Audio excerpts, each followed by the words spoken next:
In campaign 2012, a presidential candidate from Texas is picking up steam, and we're not talking about Rick Perry.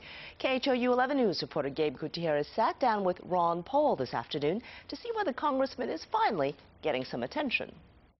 Congressman Ron Paul is no stranger to presidential campaigns. The driving force has always been personal liberty. But his signature is all over this one. These views are now becoming mainstream. The grandfather from Lake Jackson is running for president for the third time. But Paul surprised many when he finished a close second in the Republican Iowa straw poll earlier this month. A recent Gallup poll puts him just 2 percentage points behind President Obama.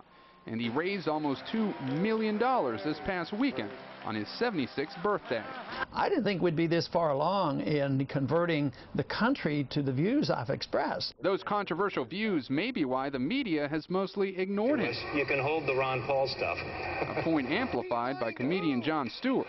How did libertarian Ron Paul become the 13th floor in a hotel? After all, Paul does not fit the Republican mold.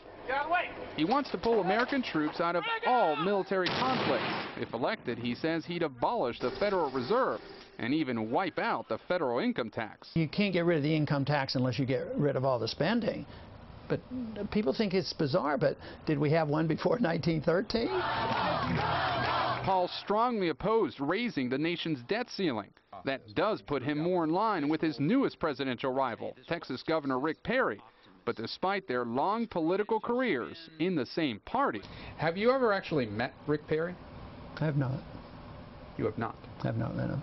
To my memory. I mean, it's always possible you could have shaken hands, but I do not recall having ever met him or had a conversation. Yet Paul and Perry embraced the Tea Party early on. Each candidate hopes to ride that anti-Washington anger straight to the White House. Time will tell. Paul says he won't seek another term in Congress to focus on his presidential bid.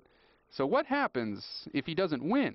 I used to run a lot of track, and the one thing I didn't think about is the end of the race and whether I come in first, second, or third, and where do I go or what I do. I run real hard to win, and sometimes I win, sometimes I don't, but at the end of the race I'll make a decision. And that race continues for the man some call the Rodney Dangerfield of presidential politics. No respect. Well, Paul is spending a few more days in Lake Jackson before heading off to New Hampshire and Iowa. We'll post more of our interview along with this story on our website.